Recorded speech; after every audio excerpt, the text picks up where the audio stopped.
एक बार हजरत ख्वाजा मोइनुद्दीन चिश्ती रहमतुल्लाह अलैहि इस्लाम का पैगाम फैलाने की नीयत से अपने कुछ मुरीदों के साथ अजमेर शरीफ के एक स्थान पर तशरीफ लाए, जिस मुकाम पर हजरत ख्वाजा मोइनुद्दीन चिश्ती रहमतुल्लाह अलैहि ने क़याम किया। वहां के करीब ही एक बड़ा तालाब था, जिसे स्थानीय हिंदू लोग अना सागर कहते थे। उस दौर में इस तालाब की अहमियत और पवित्रता के कारण हिंदू समाज में इसका बहुत आदर किया जाता था। उनका यह अकीदा था कि जो शख्स दिन भर गुनाह करने के बाद इस तालाब में डुबकी लगाता है, उसके तमाम गुनाह धुल जाते हैं। इसी वजह से वे इस तालाब को हमेशा दियों से सजाए रखते थे। कहा जाता है कि इस तालाब में हर रात दिए जलाने के लिए लगभग 3 मन तेल की जरूरत होती थी। तालाब की पवित्रता के कारण वहां सभी हिंदुओं को दाखिल होने की इजाजत नहीं थी। सिर्फ ऊंचे तबके के ब्राह्मण ही वहां स्नान कर सकते थे और तालाब के पानी को छू सकते थे। उनका यह मानना था कि अगर ब्राह्मणों के अलावा कोई और तालाब के पानी को छू ले तो पानी नापाक हो जाएगा। हजरत ख्वाजा मोइनुद्दीन चिश्ती रहमतुल्लाह अलैहि और उनके मुरीद लंबे सफर से थके हुए थे। कुछ देर आराम फरमाने के बाद जब नमाज का वक्त हुआ तो ख्वाजा मोइनुद्दीन चिश्ती रहमतुल्लाह अलैहि ने हजरत बख्तियार काकी रहमतुल्लाह अलैहि को अजान देने का हुक्म दिया। हुक्म पाकर हजरत बख्तियार काकी रहमतुल्लाह अलैहि ने अजान देना शुरू किया। उस वक्त हिंदुस्तान में तौहीद का पैगाम और अजान के अल्फाज किसी ने नहीं सुने थे। जब लोगों ने पहली बार अजान के अल्फाज सुने तो उनके दरमियान हलचल मच गई। लोग अपने घरों से बाहर आकर एक दूसरे से कहने लगे, यह फकीर लोग कहां से आ गए और यह क्या पढ़ रहे हैं। अजान खत्म होने के बाद हजरत ख्वाजा मोइनुद्दीन चिश्ती रहमतुल्लाह अलैहि और उनके साथियों ने अना सागर तालाब पर जाकर वजू करना शुरू किया।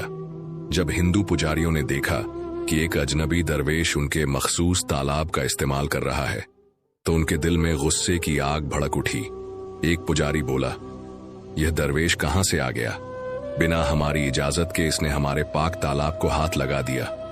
हम इस तालाब को कितना मुकद्दस मानते हैं और इन मुसाफिरों ने इसे नापाक कर दिया है। इसका कोई हल नहीं निकालना ही होगा। इसके बाद हजरत ख्वाजा मोइनुद्दीन चिश्ती रहमतुल्लाह अलैहि ने तमाम साथियों के साथ मिलकर जमात के साथ नमाज अदा की। लोग यह मंजर देखने लगे और कहने लगे, यह तो कोई अजीब फकीर है। हमारे मंदिरों में सब देवी देवता मौजूद हैं और यह उनकी इबादत ना करके किसी नए खुदा की इबादत कर रहा है। अगर मंदिर के बाहर भी कोई खुदा है तो उसे भी मंदिर में रखा जाना चाहिए ताकि लोग उसकी भी पूजा कर सकें। शाम ढलने लगी। शाम होते ही राजा पृथ्वीराज के ऊंटों के चरवाहे अपने ऊंट लेकर उस जगह पहुंचे। इत्तेफाक से हजरत ख्वाजा मोइनुद्दीन चिश्ती रहमतुल्लाह अलैहि उसी जगह पर तशरीफ फरमा थे जहां आमतौर पर राजा के ऊंट आराम किया करते थे। चरवाहों ने देखा कि एक दरवेश का काफिला उनके मुकाम पर आकर बैठा है। उन्होंने हजरत ख्वाजा मोइनुद्दीन चिश्ती रहमतुल्लाह अलैहि और उनके साथियों से कहा, अरे फकीर बाबा, आप कहां से तशरीफ लाए हैं और यहां आकर बैठ गए? क्या आपको मालूम नहीं कि यहां रोजाना राजा पृथ्वीराज के ऊंट आराम फरमाते हैं? राजा के ऊंट यहां आराम करते हैं। ये जानते हुए भी आपने यहां बैठने की जुर्रत कैसे की? हजरत ख्वाजा मोइनुद्दीन चिश्ती रहमतुल्लाह अलैहि ने उन चरवाहों को नरमी से जवाब दिया, हम मुसाफिर हैं और अनजान हैं। हमें मालूम नहीं था कि इस मुकाम पर राजा के ऊंट आराम करते हैं, क्योंकि हम पहले ही यहां रात गुजारने का इरादा कर चुके हैं। तुम अपने ऊंटों को आज किसी और जगह आराम देने ले जाओ। आसपास बहुत सी जगहें हैं। हजरत ख्वाजा मोइनुद्दीन चिश्ती रहमतुल्लाह अलैहि का जवाब सुनकर पृथ्वीराज के चरवाहे बोले, फकीर की हिम्मत तो देखो, कहता है कि राजा के ऊंटों को कहीं और ले जाएं और खुद यहां बैठ रहे हैं। फकीर बाबा, यह तो हरगिज मुमकिन नहीं है। राजा के ऊंट अपने ही मुकाम पर बैठेंगे। यह कहकर चरवाहों ने हजरत ख्वाजा मोइनुद्दीन चिश्ती रहमतुल्लाह अलैहि और उनके साथियों को वहां से उठाने के लिए दुर्व्यवहार करना शुरू कर दिया। हजरत ख्वाजा मोइनुद्दीन चिश्ती रहमतुल्लाह अलैहि बहुत ही सरल स्वभाव के थे। जब उन्होंने देखा कि चरवाहे दुर्व्यवहार कर रहे हैं तो उन्होंने बख्तियार काकी रहमतुल्लाह अलैहि से कहा, बख्तियार, हम यहां बैठकर क्या करेंगे? जब राजा के ऊंटों को यहीं बैठाना है तो रहने दो, ऊंट यहीं बैठे, हम यहां से जा रहे हैं। यह कहकर हजरत ख्वाजा मोइनुद्दीन चिश्ती रहमतुल्लाह अलैहि अपने साथियों के साथ वहां से चले गए। अगली सुबह जब ऊंटों को फिर से चरागाह में ले जाने का समय आया तो चरवाहे ऊंटों को उठाने की कोशिश करने लगे, लेकिन बार बार कोशिश के बावजूद वे ऊंटों को उठा नहीं सके, क्योंकि अल्लाह के वली हजरत ख्वाजा मोइनुद्दीन चिश्ती रहमतुल्लाह अलैहि ने कहा था कि ऊंट यहीं बैठेंगे। अल्लाह रब्बुल आलमीन ने उनकी यह दुआ कबूल कर ली थी और ऊंटों को आदेश दिया था कि जब तक मोइनुद्दीन चिश्ती खुद नहीं कहेंगे तब तक वे यहीं बैठे रहेंगे। इसके बाद चरवाहे ऊंटों के न उठने का कारण जानने लगे। उनमें से एक नेक चरवाहा था जिसने कहा, क्या तुम्हें याद है कि हमने कल यहां से एक दरवेश को उठाया था? जाते जाते उन्होंने कहा था कि हम जा रहे हैं, राजा के ऊंट यहीं बैठेंगे। मुझे लगता है कि उनके कहे शब्दों के कारण ही राजा के ऊंट उठ नहीं पा रहे हैं। शायद वह कोई बड़े वली हैं या अल्लाह का कोई अवतार है। इस बात को महामहिम राजा के समक्ष रखते हैं। इसके बाद चरवाहे पृथ्वीराज के पास पहुंचे और हाथ जोड़कर निवेदन किया, महाराज, हमने बहुत कोशिश की लेकिन आपके ऊंटों को उनके स्थान से नहीं उठा सके और उन्हें चरागाह में घास चराने नहीं ले जा पा रहे हैं। राजा पृथ्वीराज ने आश्चर्य से पूछा, क्या ऊंटों को कोई बीमारी है जिस कारण वे उठ नहीं पा रहे? चरवाहों ने कहा, महाराज, ऊंट पूरी तरह स्वस्थ हैं, उन्हें कोई बीमारी नहीं है। पृथ्वीराज ने कहा, तो फिर वे अपनी जगह से क्यों नहीं उठ रहे? चरवाहों ने कहा, महाराज, कल उस स्थान पर एक दरवेश बैठे थे, हमने उनके और उनके साथियों के साथ काफी दुर्व्यवहार किया और उन्हें वहां से उठा दिया था। जाते जाते उन्होंने कहा था, राजा के ऊंट यहां बैठेंगे और उठेंगे नहीं। हमें लगता है कि दरवेश की बद्दुआ के कारण ही ऊंट अपनी जगह से नहीं उठ पा रहे हैं।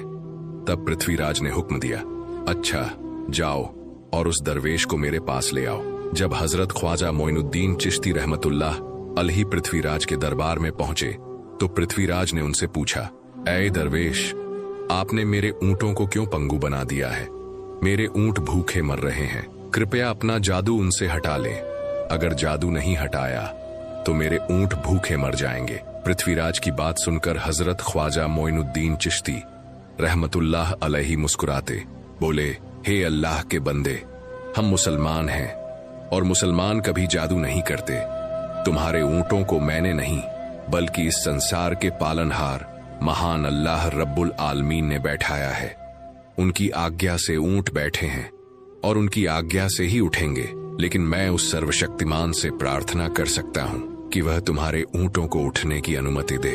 इसके बाद हजरत ख्वाजा मोइनुद्दीन चिश्ती रहमतुल्लाह अलैहि ने अल्लाह से दुआ की, हे अल्लाह, इन ऊंटों को उनकी जगह से उठने की तौफीक दें। हजरत ख्वाजा मोइनुद्दीन चिश्ती रहमतुल्लाह अलैहि की दुआ करते ही चरवाहों ने देखा कि ऊंट अपनी जगह से उठकर चरागाह की ओर बढ़ने लगे। यह दृश्य देखकर चरवाहे चकित रह गए और हजरत ख्वाजा मोइनुद्दीन चिश्ती रहमतुल्लाह अलैहि की करामत की खबर पूरे अजमेर में फैल गई। जैसे जैसे हिंदुओं के बीच हजरत ख्वाजा मोइनुद्दीन चिश्ती रहमतुल्लाह अलैहि की करामत की बातें फैलने लगीं और इस्लाम की महानता उनके सामने प्रकट होने लगी, मंदिर के पुजारी भयभीत हो गए। वे सोचने लगे, अगर यही चलता रहा तो सभी हिंदू मुसलमान बन जाएंगे। तब वे पृथ्वीराज के पास पहुंचे और निवेदन किया, महाराज, यह दरवेश हमारे राज्य में अशांति फैला रहे हैं। यदि आपने अभी इनका कोई उचित समाधान नहीं निकाला तो यह दरवेश सभी हिंदुओं को मुसलमान बना देंगे और तब हमारे देवताओं की पूजा करने वाला कोई नहीं बचेगा। आप इन्हें यहाँ से भगा दें, नहीं तो यह हमें यहाँ से बाहर निकाल देंगे। महाराज, हम आपको एक और भयावह बात बताना चाहते हैं। यह दरवेश कहते हैं कि जिन मूर्तियों की हम पूजा करते हैं वे पूजनीय नहीं हैं। उनका कहना है कि यह केवल निर्जीव पत्थर हैं जिनमें कोई शक्ति नहीं है। ये साधारण लोगों को इस तरह की बातें बताकर भ्रमित करना चाहते हैं। सबसे आपत्तिजनक बात यह है कि यह दरवेश हर दिन 5 बार हमारे पवित्र तालाब में हाथ लगाकर उसे अपवित्र कर रहे हैं। पुरोहितों की बात सुनकर पृथ्वीराज ने हजरत ख्वाजा मोइनुद्दीन चिश्ती रहमतुल्लाह अलैहि को बुलाया। जब हजरत ख्वाजा मोइनुद्दीन चिश्ती रहमतुल्लाह अलैहि उनके दरबार में पहुंचे तो पृथ्वीराज ने कहा, ऐ दरवेश, हम देख रहे हैं कि आप गौ माता का मांस खाते हैं और हमारे देवताओं का अपमान करते हैं। आप धर्म के बारे में तरह तरह की उल्टी सीधी बातें कर रहे हैं। हम यह सहन नहीं कर सकते। हम यह भी देख रहे हैं कि आप हमारे पवित्र तालाब को अपने अपवित्र हाथों